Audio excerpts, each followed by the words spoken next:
in case. Okay. Okay. And so, first of all, we have Rainer in EFEX, and he's probably discussing with all the people or gone to dinner because Hessdalen has actually a presentation at IFEX in Würzburg.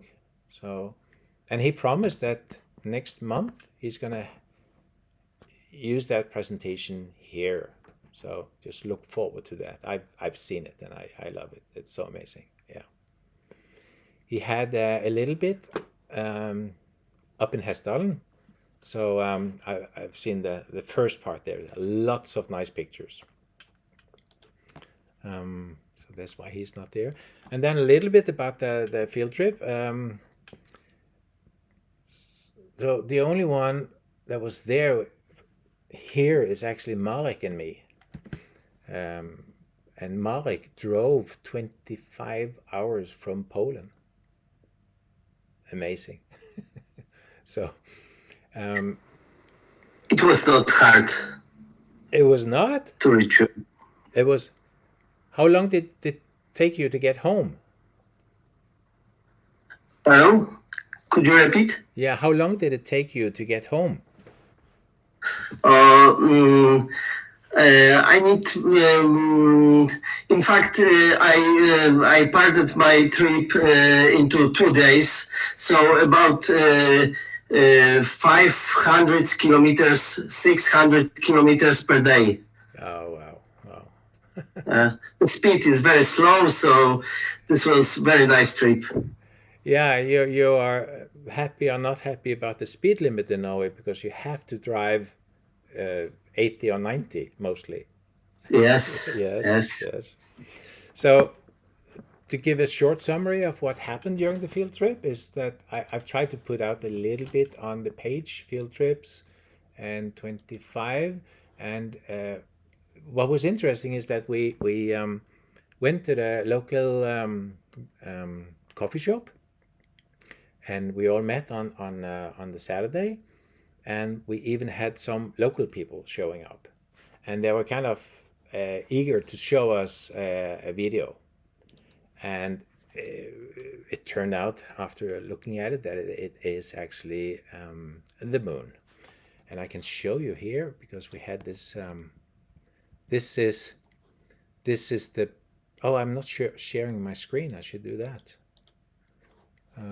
Share my screen. This one. Okay. So now you can see the screen. So this is the video that they showed us. It was like 3 minutes long, and it was explained as like 2 rows of light, and that the bottom one was kind of disappearing, and then after a while the top one also disappearing. But then after some time and some help from Anna, we found out that there is a nice tool that is stellarium. So we saw that the moon is just at the right position at the right time. So this is definitely the moon. So this is the video that we got on that Saturday when we're in the coffee shop. But all in all, it was just nice to be there. Now we have some other people that showed up as well. Erling, are you here? Let me see, I can move this away a little bit. Yes, I'm here. You are there, yes, you are. And then I'm gonna open this a little bit more. So, and then we had a campfire gathering at the night on the same Saturday. And I would say, don't you agree, Erling? That was kind of amazing because there were so many people, locals that showed up, visitors, and kind of nobody wanted to sit down. It was almost difficult to get people to eat because everybody was just discussing.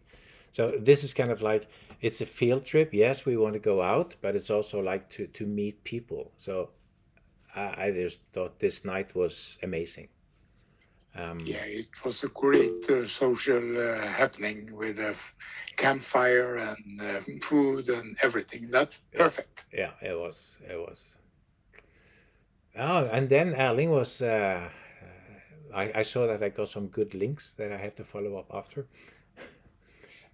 Then on Sunday and on Monday, I can actually take this down to the screen so I can show you. We had on the Sunday, we followed the blue line. So you had a guided tour here. And on Monday, it was basically I think it was just two stops. You stopped at the blue box and then at the white box. Yeah, that's correct. Yeah. So, because it's kind of interesting to get into the blue box and see what's there and listen to Erling when he's talking about what has been there and what has happened. And Rainer was there too. So he was talking about the equipment. I was not. Yeah, it was very good that he was there too, because, well, first I took the old stuff and he took the new stuff. Yeah. So at the blue box. At the blue box, yes. And then some hiking, because if you go from where you park and you go up here, it's about 45 minutes, 45 minutes to get up to the top of Skarvan. And what are we going to do? The white box is not going to be white anymore. It's going to be green. So we have to change everything. Yeah. They were allowed to keep it for another 7 years, but they had to paint it green. I don't know why.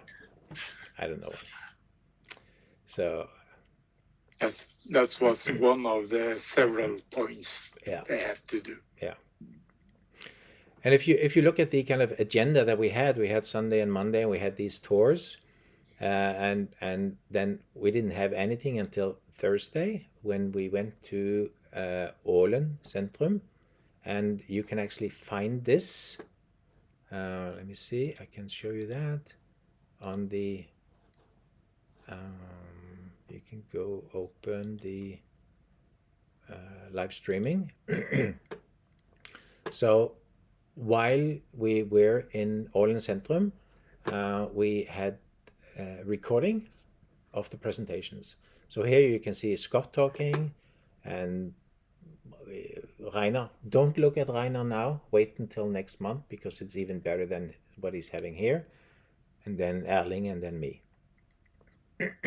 So, and even that room was pretty full actually of people. So once again, we just bought pizza and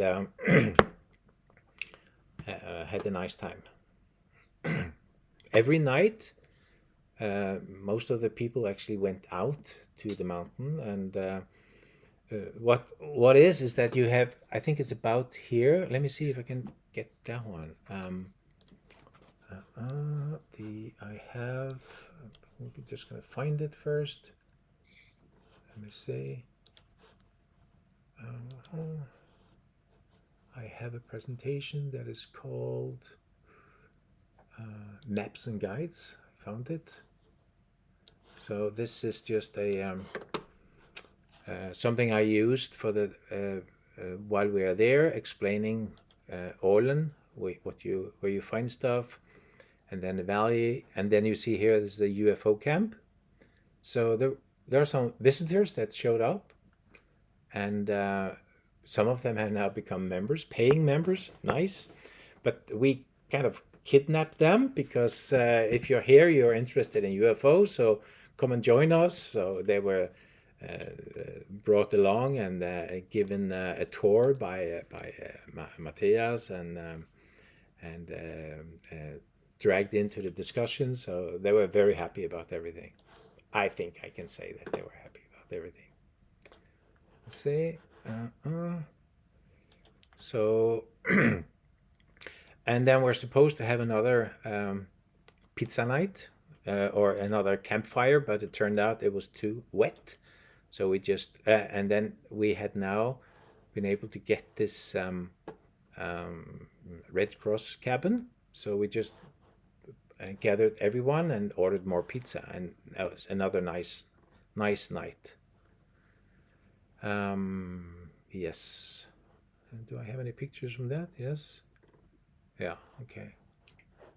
Let me see. So at this Red Cross cabin, we had Jon Arvid.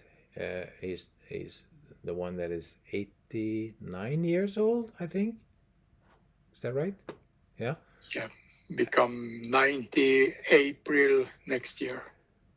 He showed up many times. He took us driving around even, and he said that his neighbor came just 2 days before we showed up, and he had seen this one that is like he said, one, if you have your arm's length, and then you will see 1 centimeter.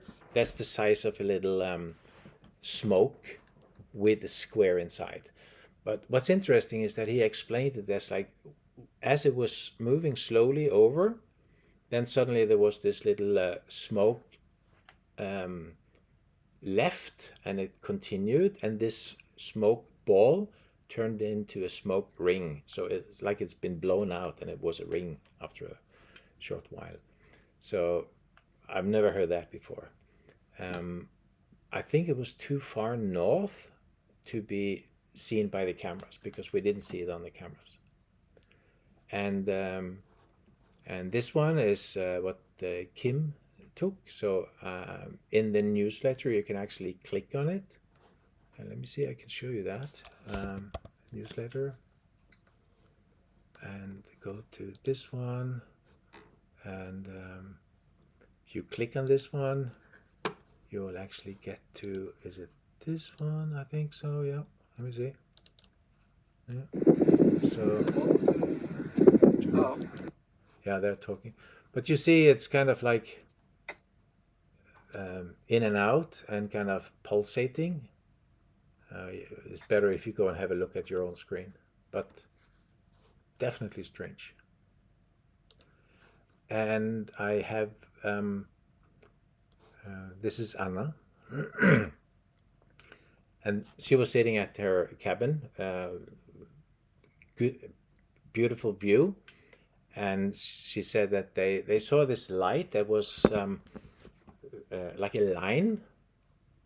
And I asked her, how big is it? Is it like, can you have 1 or 2 fingers, 3 fingers? What's the width? And she said, no, it's like you have 2 hands like that. So it's pretty long line.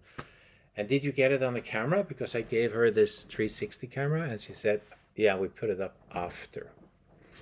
So, but what you see on the front page is here, you have this little feeling of how it is when you have a 360 camera. And if you have the proper software, you can actually move around and look in any direction and zoom in quite good. So I think if you go here, you'll see that there are some yeah, there's a little bit of a blinking, probably cars, but there's, and who knows. So it could be interesting to find out what is this blinking. Not sure, but what I did find is that there was this airplane crossing by. So this one you see here, I just took the pictures. This is an airplane, but if you look at it on the frame by frame, it looks weird. So don't be fooled. But one of the things that we would have liked to do better is actually to be able to kind of, if we had, like, I'll show you this one again. Okay, here. We wanted to, let me see here. Okay, we wanted to go to the different mountaintops. So some was in this area, they called it Point Bravo. And then another group went up here. So then they called it Point Alpha. and and they did have some communications. We used Signal as a messenger, and so they could kind of see their own flashlights and stuff like that. But it should have been more um, more controlled tests that we did, and but it was so windy and so bad, so it was very hard to do it. But yeah, I have some pictures of people almost blowing off the mountaintop. So they stood up and were almost blown away. Let me see. I'll go back to this one. So, yeah. One more comment about this field trip. And once again, go back to field trips, because I have on this page tried to make sure that you do know that we're trying to make this into a wheel, a year wheel. So we have been here in September. Now we want to see if we can get the data and analyze whatever we get, and then plan for next year, test new equipment, build systems, and then install again. So we want to do this basically every year, as much as we can. And Rainer has showed us some of the equipment he has set up with solar panel and battery and some equipment and sensors, but it didn't have time to make it ready to be deployed. So what we did is to buy this camera, 360 camera, and now if you ever go to Hessdalen, then you can go to Björn's farm and you can borrow. We have 3 of these, so you can have like 2-3 teams and go on different mountaintops. And I'm trying to give a description as how you do it. I have this is Björn. I have a description as a video at the bottom here, so you can go through that and see how you set it up. And these are now available. I don't know where to put them, so I just put them here on the 360 recording. And let me see if we can go to, I don't know. And I think maybe I will get, this is probably, yeah. So this is how it looks like if you're just running it in the normal mode. But if you use DJI or some other software that is for 360, then you can really just move around and see whatever you want. So all of these recordings are out here, and we are, by using this fun system, field observation node as I call it, and I'm gonna try to put in more equipment if we can. Now I just put in like binoculars and a flashlight, and also this big. I was not allowed to have this one. This is 47,000 milliampere, and you're not allowed to put that on the airplane. So it's like I'm stuck with this at home. I have these that are 20,000, and you can actually put up the camera and plug it to this external power source, and they can run all night.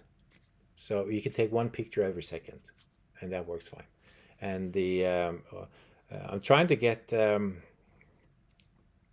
SIM cards that are 512, but it's so difficult. So I think the one I have now is, maybe some are 512, others are 256, but you can actually run it all night.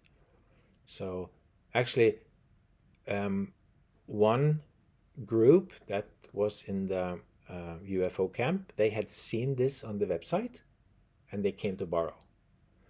And the others, we just kidnapped and said, you can play with this. And they had fun. So that's what you actually see here. This is, where is that? Jan. This is one of the groups. Yes. Yes. So, as you hear, we're going to do it again. Do you have any questions about the field trip? Ask me.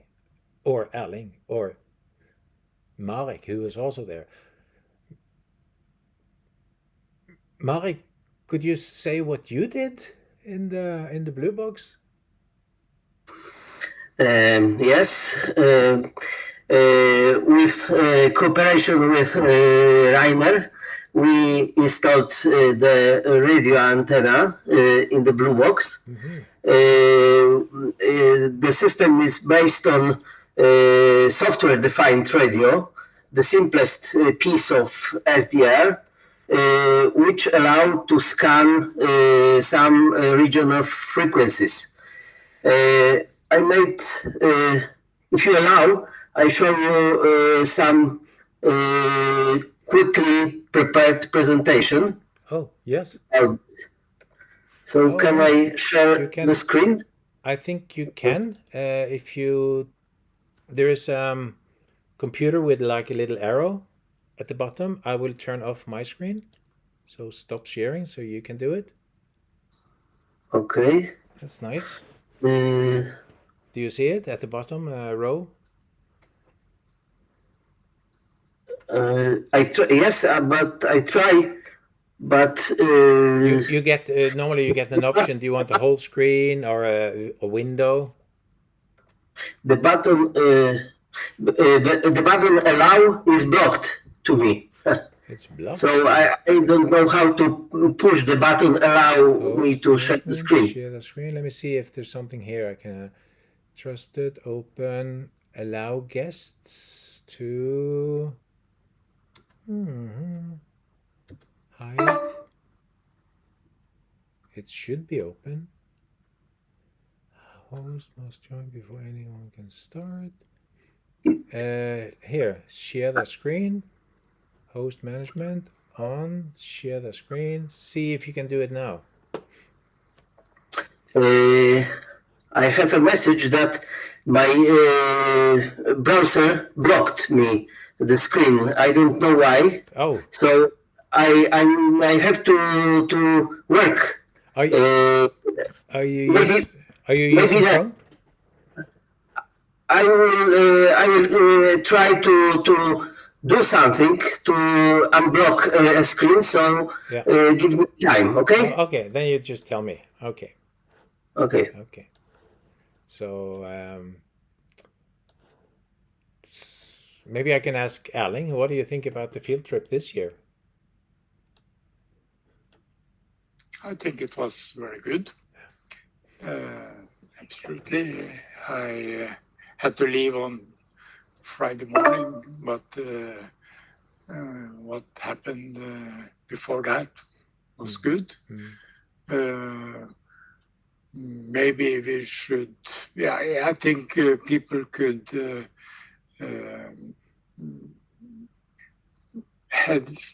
I don't know if everyone knew where to go for having observations, but that something can be done.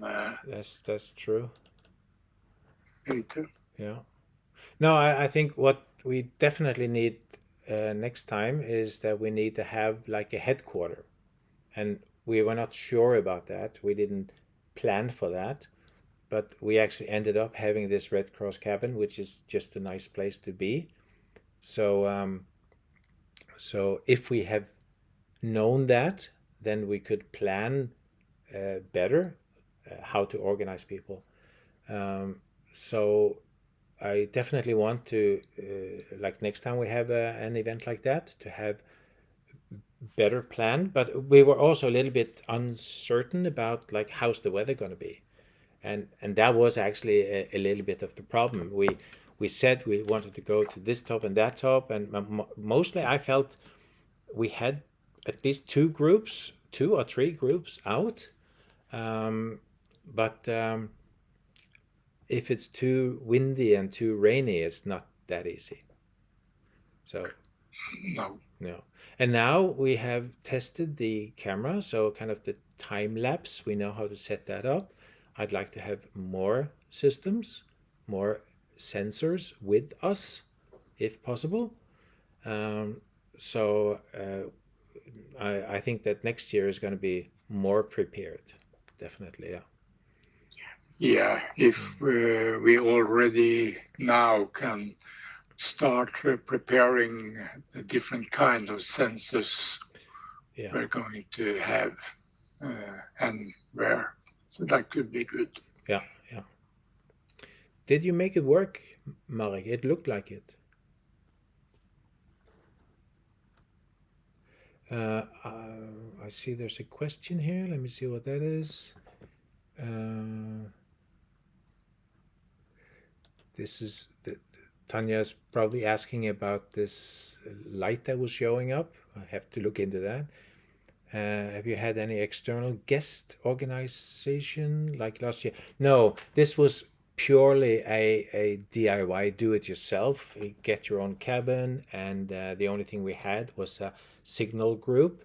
So and we used that heavily, and luckily we got this Red Cross cabin. So we ended up like just meet up there between 10 and 2, and we even bought in some food and made sure there was coffee, and you could then discuss who wants to go where. So it was kind of just happening, and it wasn't planned enough. We had thought that we would kind of make a plan as to put out these data loggers on a date, but then everything was like everyone wanted to go, people wanted to go here and there, and so it was a little bit unorganized in that way. But so we didn't plan this properly. So that's something that will be better next year. Marek, did you make it work or not? Yes, I am ready. Okay, let's see. Shoot. Okay.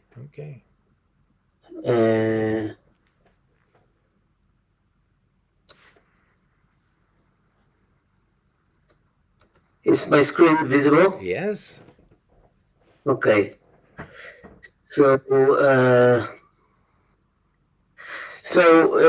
we use a software-defined radio (SDR) to collect radio data from such range, some range of frequencies, and this type of radio is also accessible via internet. If you go to the page Web SDR, you can see here many SDR scanners which can be adjusted as you wish, and you can listen to some stations, some radio stations, some transmissions from those SDRs. For example, here you can see some SDR from Netherlands, and if you go there, you can start to have a signals, choose some parameters to adjust as you wish, so modulation of the signal, range of the signal, amplitude, and so on. And you can choose some special for you. For example, here we can probably some transmission in USB, so some ham radios, but maybe it is possible to find some FM, AM stations.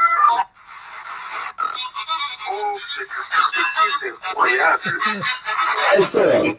Wow. So you can have all SDR from all the world at your home, and especially we have such an SDR also in Hesdalen.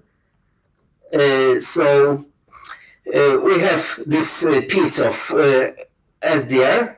Then you connect this to some FM filter to close some frequencies which can disturb your signal, and then you connect this to the Raspberry Pi, And this all equipment is connected to the V dipole antenna here. So these legs are 2 meters long, and they are adjusted to listen to the signals from the frequency 30 to 50 megahertz. It is so chosen spectrum because via this spectrum, many signals from far radio stations, from broadcasting, from ham radios and so on, come to Hessdalen Valley. So they are transmitted via ionosphere, so very high altitude of atmosphere, which can transmit even 2,000 kilometers from Hessdalen, the signal. And having this many signals, you have here an antenna and such signals from many directions. And if someone is in the air, for example, a plane, airplane, or something like UAP, this object can reflect this radio signal. Normally it goes above the antenna, below, and so on. But sometimes it appears that this object can reflect the signal and direct it to the antenna. That's why we have reflected signals to antenna from the object from the valley. Sometimes it is expected that some object can emit itself some frequencies. So we expect that some special cases of plasma can emit itself the frequencies which are detected in this antenna. So after collecting the signal, it is made every night, every day, every 10 seconds now. The whole spectrum is scanned every 100 kilohertz in steps, and the data are collected in this Raspberry Pi memory. And then, after collecting of some piece of the signal, we can make a heat map of the power at each step. And on this heat map, you can see some stripes. They are related to screening of the signal by something. Sometimes, in most cases, they are planes. And there are many planes during a day, and almost clear and silent nights. So no stripes, almost no stripes during a night. They are also visible, like here, thunderstorms, like this stripes, bright stripes, which means they can generate additional power. And sometimes we can see some flip of intensity related to changes in ionosphere.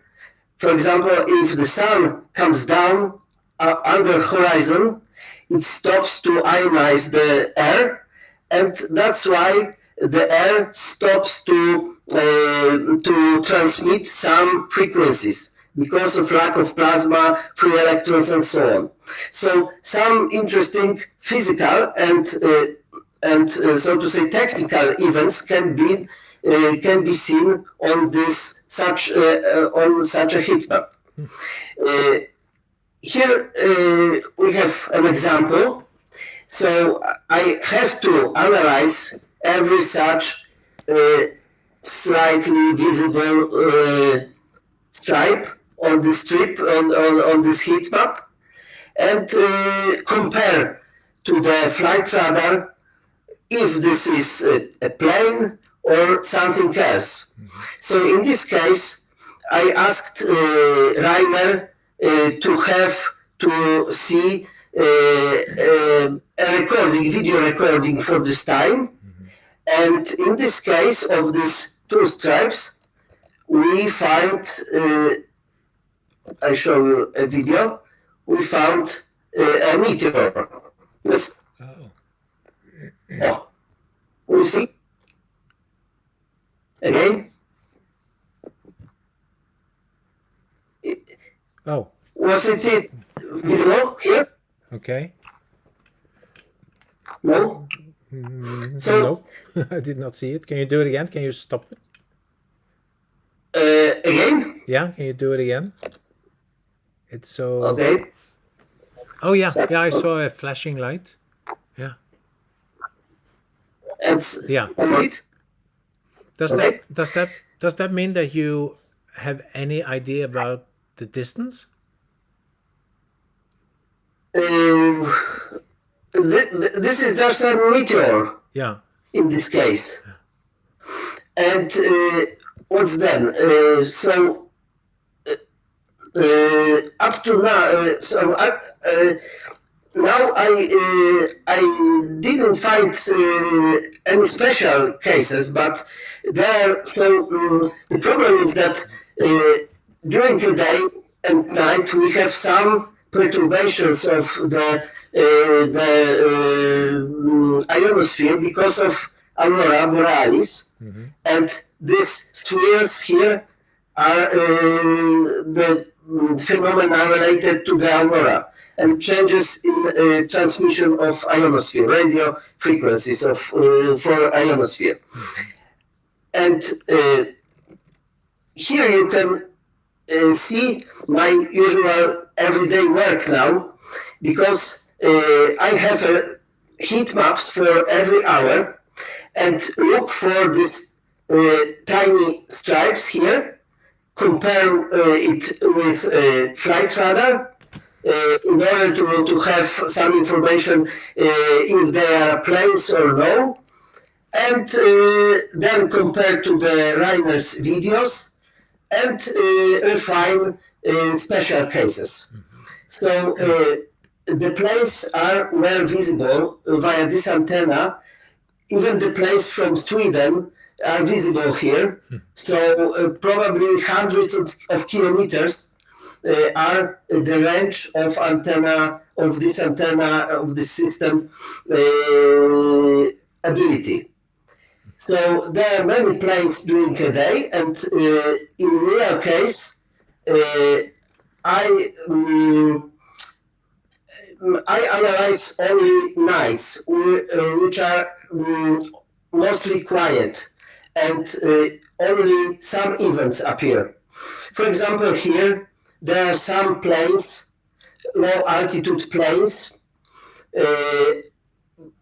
and this time, this was a day, but this time was relatively easy.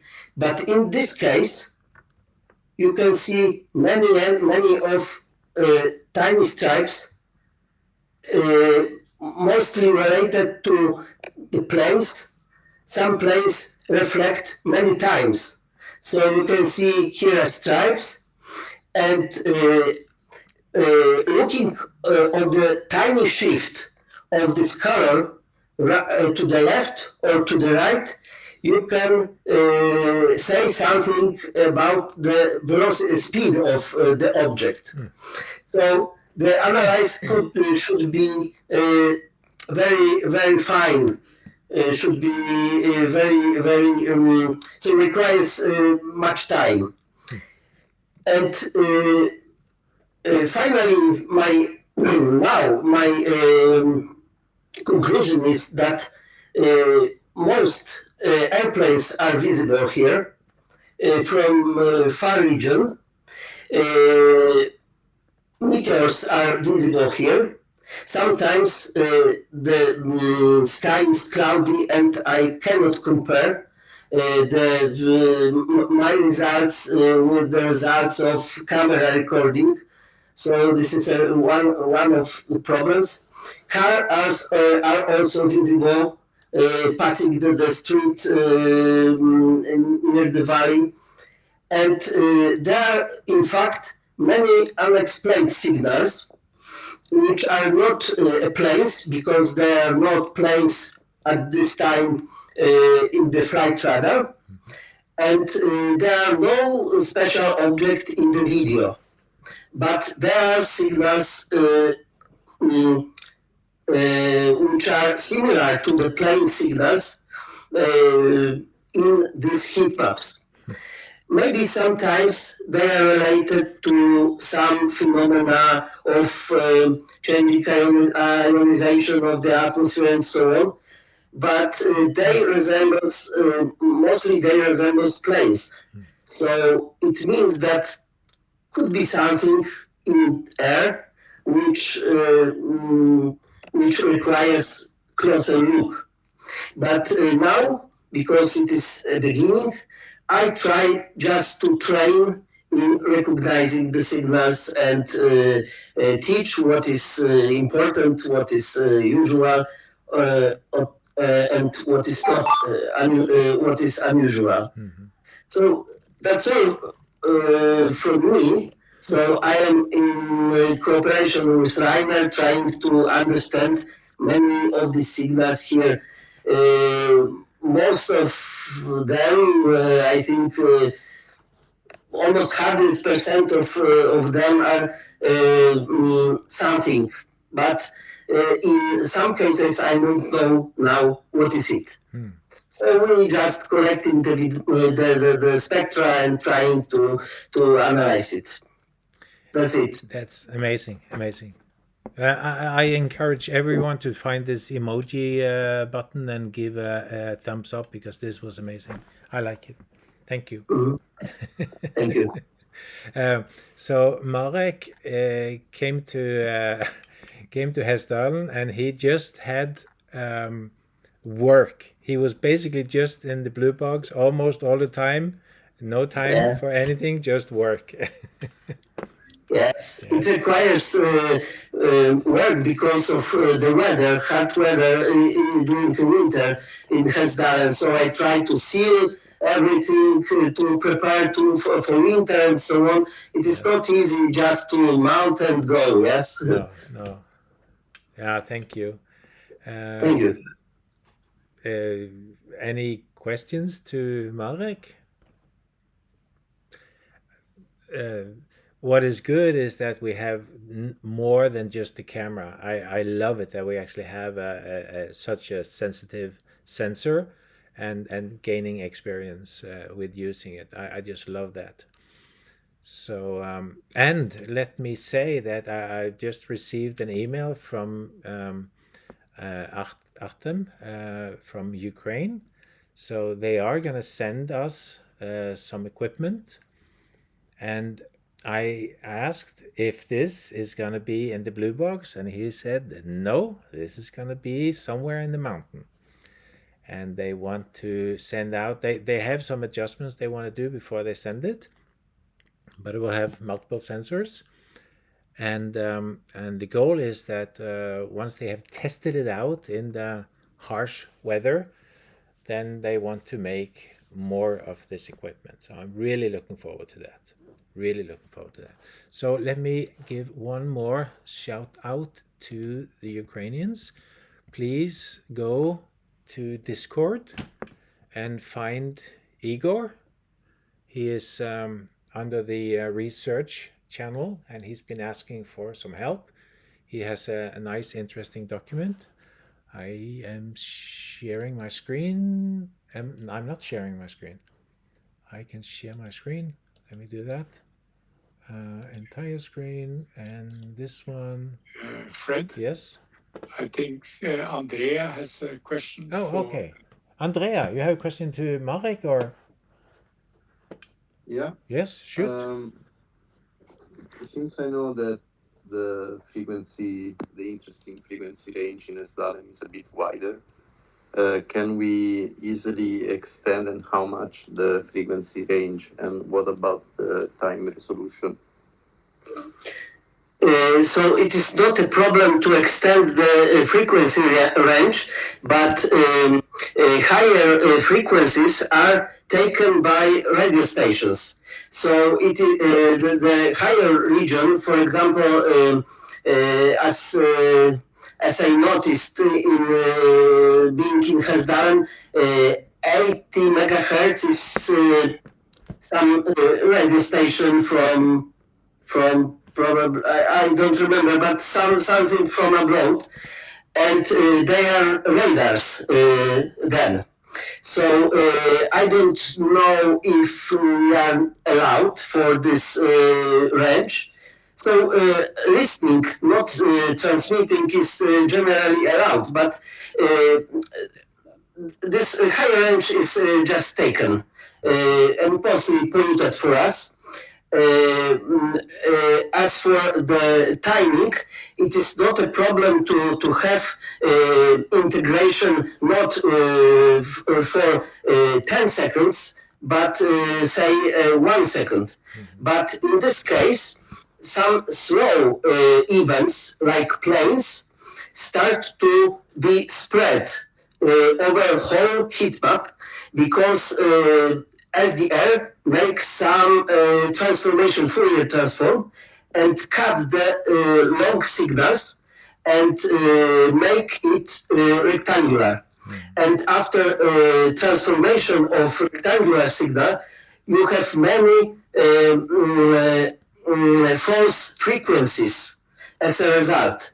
So sometimes cutting a signal, which is too long, makes some false frequencies on the heat map. So we have to balance between a time of integration and frequencies, because having a clean spectrum for long periodic signal and not polluted by radio stations which are around this region. Is it clear? Yeah. Thank you, Marek. Okay, thank you.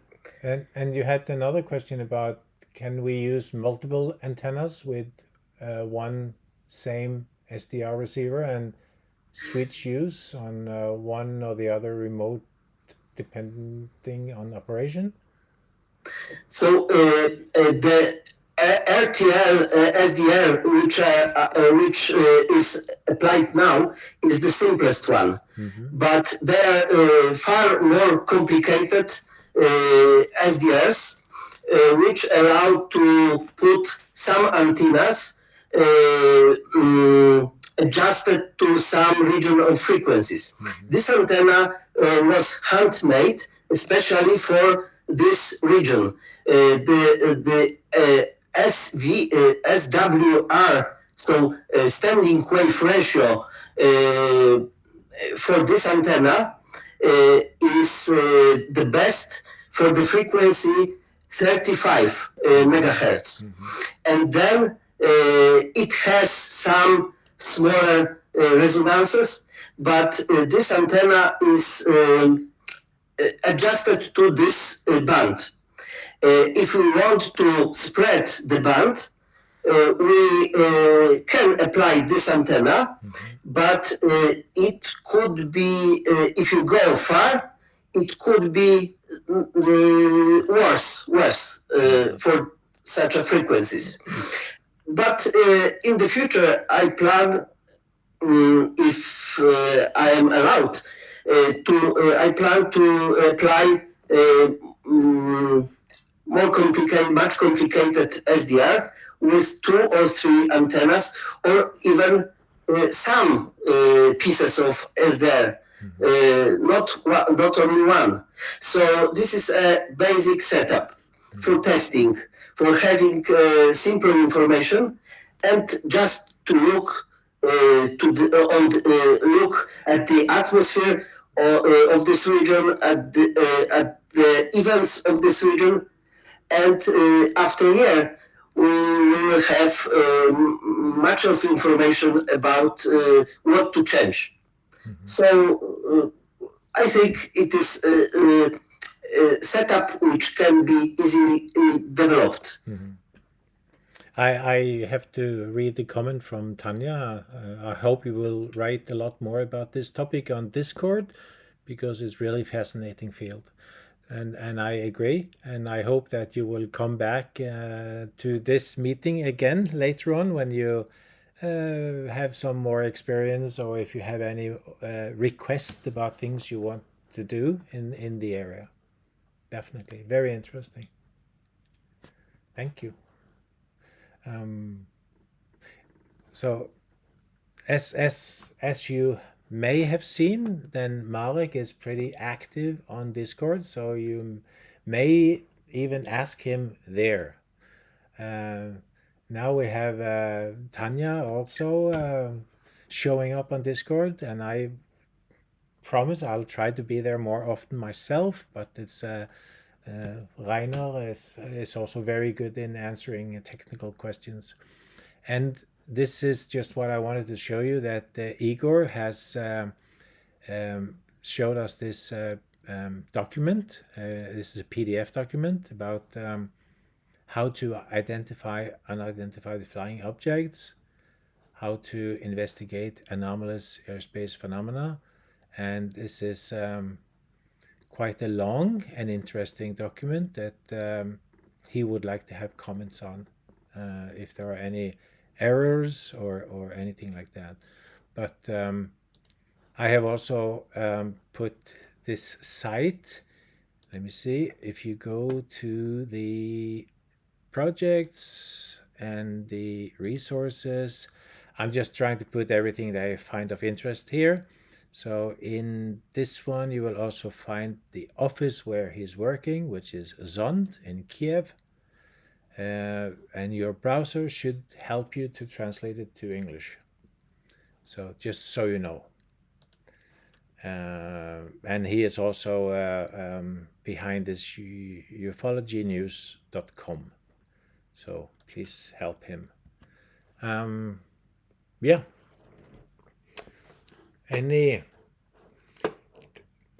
That was Marek. Just thank you so much for what you told us. And now we know that we're going to get Rainer that will come and have his presentation on next month. And I'm just wondering, what do people think about what has happened now lately, like the hearing in the States, or any comments about that? Anyone that wants to say anything about it?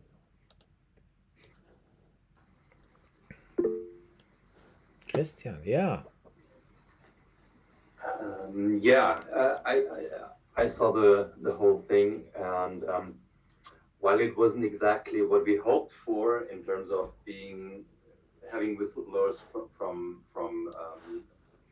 crash retrieval programs or reverse engineering programs, I thought it was definitely a step up in several regards, especially when you saw how serious this was taken by everyone from the government side sitting there.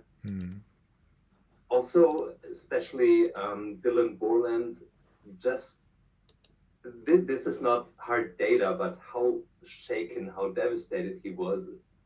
Still, that says something for me. So that was interesting, and thought that was an interesting meeting, and definitely a step up from what we had before. Also, just before we started this meeting, I saw the beginning of Weaponized, of the last episode with Merrick van Rennenkamp, who analyzed the video that they had, and he made some interesting points about this being a balloon or not, where he said a balloon would just pop off when you hit it with a rocket. B, why would you shoot a $100,000 missile at a balloon? There might be reasons, but it's a good question in my opinion. And also the three things that are dragged after the object. A, they seem to leave the object like in a row, not like just burst off, and they have a identical heat signature that looks somewhat like a mushroom in a circle. and it's all in the same direction exactly. So that's kind of interesting.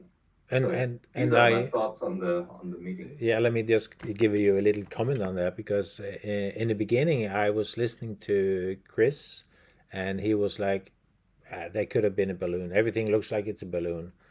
And but I'm actually not so sure anymore. And one of the reason is that I just got today. I heard that these three objects followed the main object for 5 more minutes, That's what I've heard as well. Yeah. and I don't know. It doesn't sound like a balloon to me. And I see here Remy is also thinking that if it was a balloon, then it would just Also, go right through. This Remy is on Discord, so there are some comments about it. I kind of agree with Chris about this video being questionable. So we don't know where it comes from, so that's a problem. Yeah. that's also Yeah. so. It would be nice to know more about it, and maybe if it's questionable, it should not have been used, because then you start Maybe. to debunk it. And I kind of felt that the whole, let's see, the atmosphere in this hearing was kind of more lower than the previous one. It's like the people asking were like, "Do you have any other questions?" No, no. It's a little bit more. Um, I don't know. I felt that the eagerness to question was higher in the previous ones than this one. But um, there were stories about sightings with multiple witnesses, even up to 100 witnesses, if I'm correct. And Not sure, but multiple definitely. yeah, yeah, yeah. Any other comments about it? It's interesting that it happens. Oh yeah, and the one is Stu, and not Stu, Stupina, Sean Kirkpatrick. We're going to see how that goes, but I don't think it's going to happen. Yeah. So what's Tanya saying? Say it, Tanya. Don't write it. Fair enough. I honestly don't think it's a balloon. It doesn't make sense to me. No. I mean, if that missile really hit the object, why didn't it tumble more? Why did it behave the way it behaved? And if it hit, shouldn't the balloon just deflate and just drop? I don't know. I agree. And if you hear about the kind of missile that hit it is the one that has these blades that go out. So it's actually Yeah, just turning around blades, and it's kind of like just chopping out everything. So I would think that if it was a balloon that it hit a balloon, then it would just destroy it totally in a way, exactly. much more. And that's why it doesn't make sense to me. No, no. But if you look at it, and I agree, it's like you have seen this parallel effect before, and that's been commented by other debunkers that yeah, it looks like it's moving fast, but probably just floating in the air. It could be. So I think it's a questionable video. And isn't that the problem with all videos? It's just 2D. You don't know. Yeah, You can't see depth. but this is also like the tick tack video, that if you need the context around it. So if you know that these were following for 5 minutes, can we get more context about how long had you been following it before? Were there other, like, what is this context? We don't know anything about that, or not much. But isn't that the whole point? The storytelling. Yeah, What story do I want to tell with that piece of video? yeah, yeah. They were asking if you were watching this, did they move the needle? Are we any closer to what? Disclosure? Did anything happen after this? I think it's the third hearing, so that's good. Christian, you're muted if you want to say. So Anna Paulina Luna today on Cosmic Road said something again about the whistleblower protection. So Yeah. especially this was about not like just the regular whistleblower protection, but with regards to Dylan Borland, who was worried of being accused of espionage when he says the wrong word, which could end in getting the death penalty. So she reinforced her statement regarding that, but who knows what's going to happen? Hard to tell. Yeah. I don't know.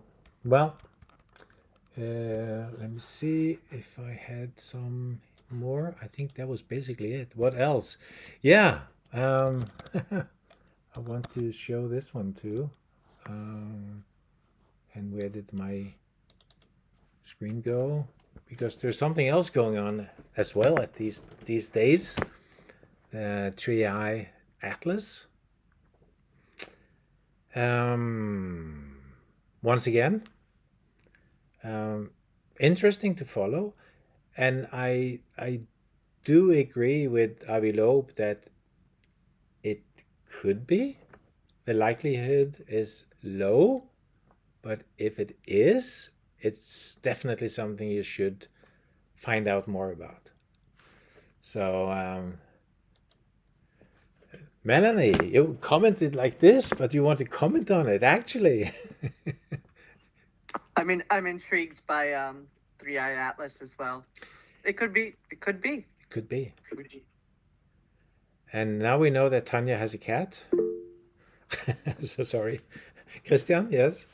Melanie, could you elaborate on why you're intrigued? Because for the non-astronomers, it's kind of hard to really tell the details apart. So can you just tell us what you think is really interesting about it, like in hard facts?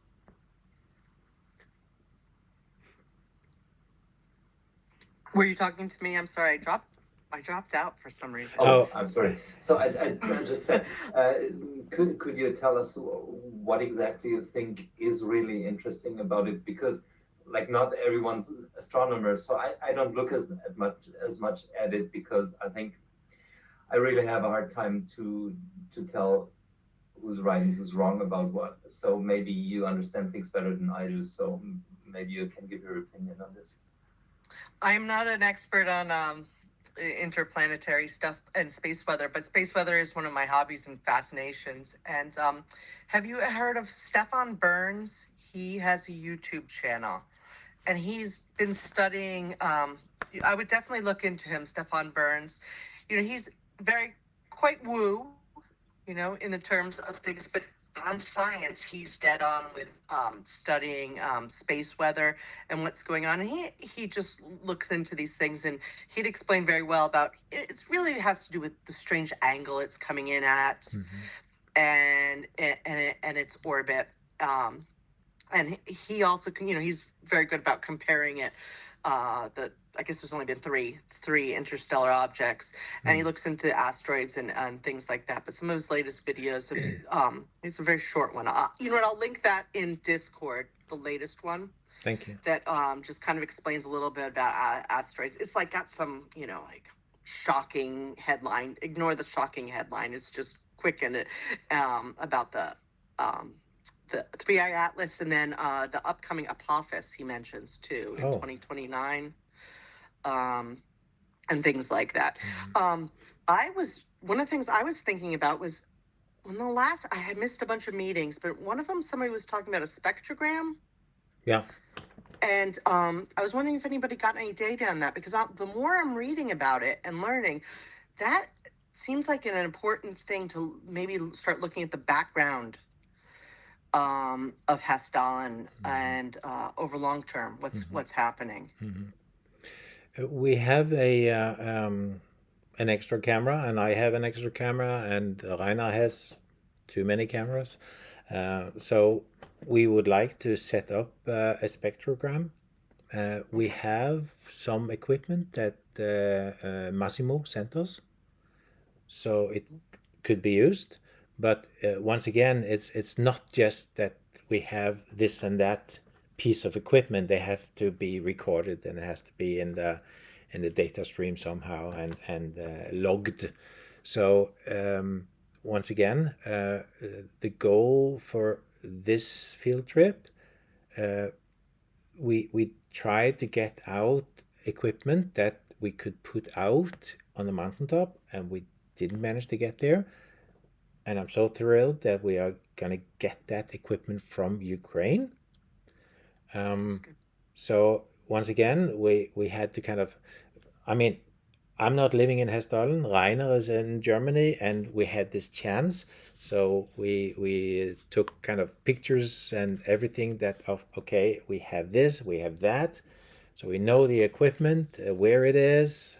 And so now it's just kind of like we have to make the detailed plan as what to do.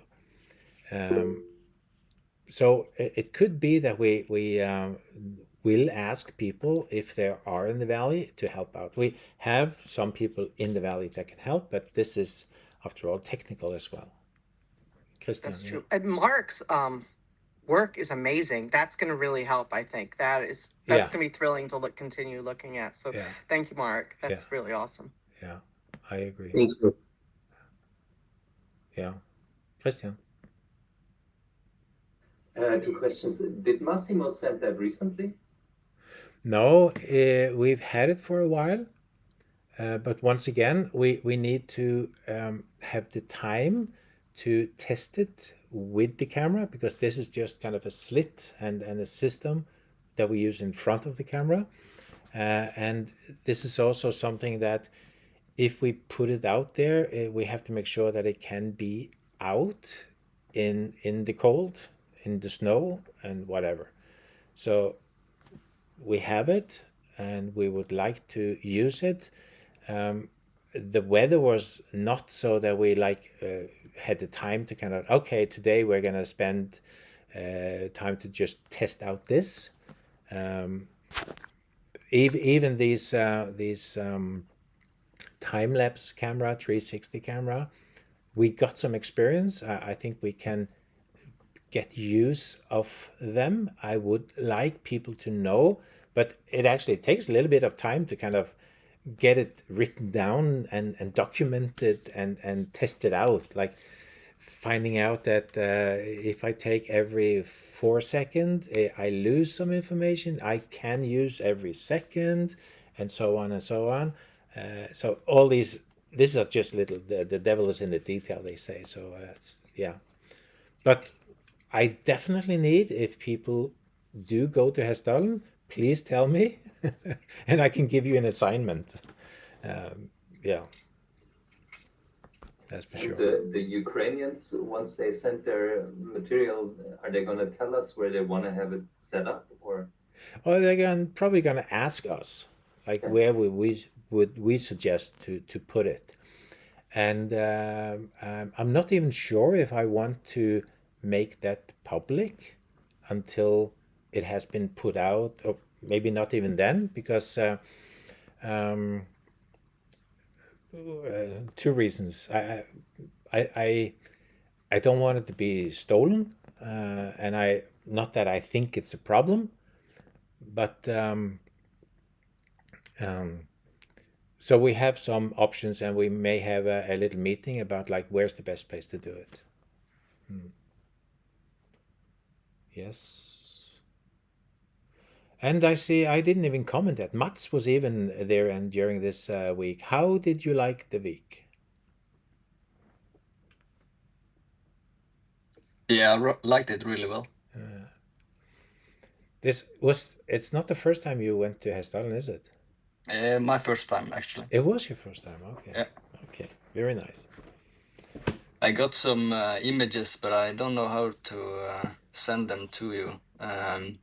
It looks like an orb in one of the photos, or an object. Okay. But it's me and Rainer looked at it, and it turned out that it was a bird. Oh, But it was really. I can see if I can. if you can share your screen. That's I one mean, way. it's my first meeting, so I use the phone now. So I know next Oh, time. you're I on the need phone. to- Okay. Next time Yeah. you do it. Okay. So, but you can also share it on Discord. Yeah, I Uh, can show. Maybe I can. It will be bad if I.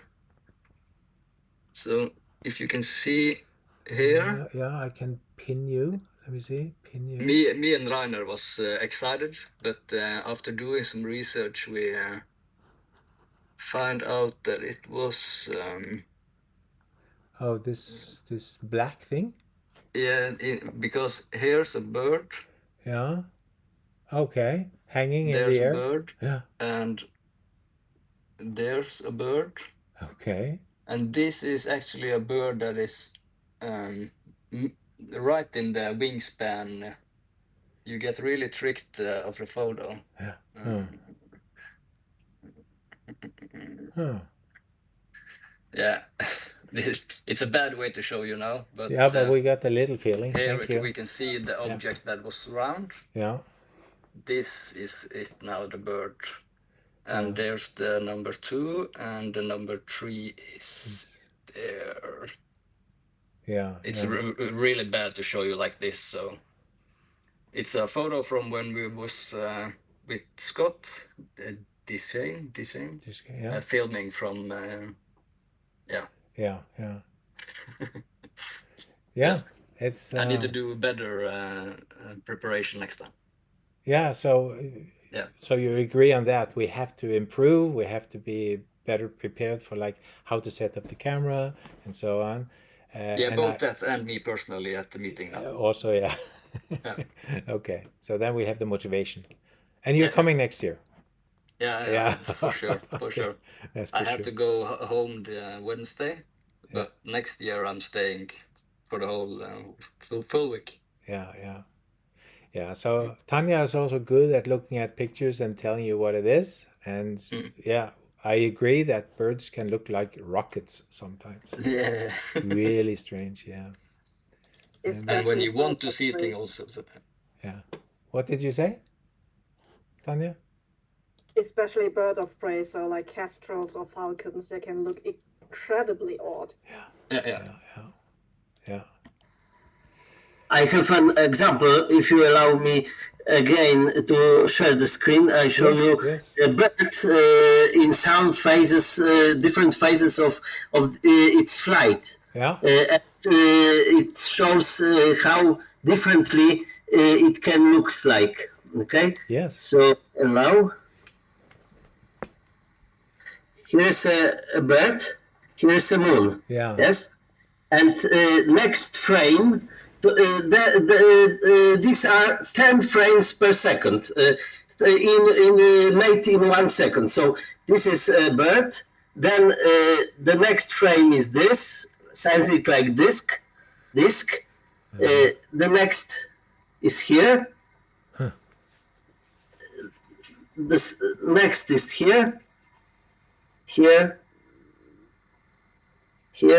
and again a bird. Yeah. Starts to be similar to the bird silhouette. Yeah. Here is something like metallic shape object, and so very different shapes in 1 second. So, but did you say this was every 10 seconds? No, this is 1 second divided by 10. Oh wow! Okay. The frame is 1/10 of second. Wow! And that big difference between one frame and another frame. Yes. Wow. Yeah. I am experimenting with Raspberry Pi and some camera. So if anybody, and now I'm not talking necessarily to you, but anyone that is listening to this later on, if anybody has some experience with using Raspberry Pi to kind of track objects, then that would be very nice. I may get some students to help me, but this is also like, if you see the difference between one frame and another frame, how are you even going to detect that there is something moving? Very hard. And can I just ignore these cases? And I guess I cannot, because some of the cases are we have seen is that something move so fast. So then it would be a real long distance, frame to frame, and I want that. So can I then have a system that is looking at a shape, but the birds look like rockets? So maybe I should not look for rocket shapes. Then I'm just looking for cigar or triangular, or what am I looking for? Is that possible? So if anybody has some experience with things like that, please help us. I have one more comment. I think that's the last one before we should try to say that's it. As I said now, Rainer is at the IFEX conference workshop today. And in October, the two of us are actually going to the Seoul conference. Really looking forward to that. And I highlighted Jacques Vallée. Really looking forward to listen to what he's saying. And there's a whole list of people here that, Jake and we had Beatrice on our conference last year on the screen, not in person. She was sitting there with in a nice hotel room or a suite, and we were in the cold. Gary Nolan. So I'm really looking forward to this. I announced you to Peter, so he's looking forward to seeing you and Rainer. Yeah, you have been in dialogue with him. Yeah. Yes.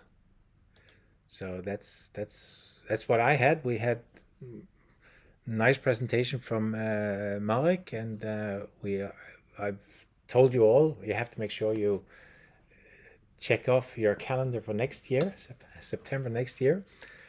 That's it. Any comments or questions from anybody? No, that's it. So, and then I will try to be in Discord, and you can also just DM me in Discord if you want to have a question, if you have a question, or just send me an email. And if you want to have a discussion, then normally at this time at 7 or 8 o'clock at night, I'm open for any kind of discussion you would like to have. We are actually going to have a conversation with Segala about the MUPAS shortly. He said, come back when we have finished this field trip. So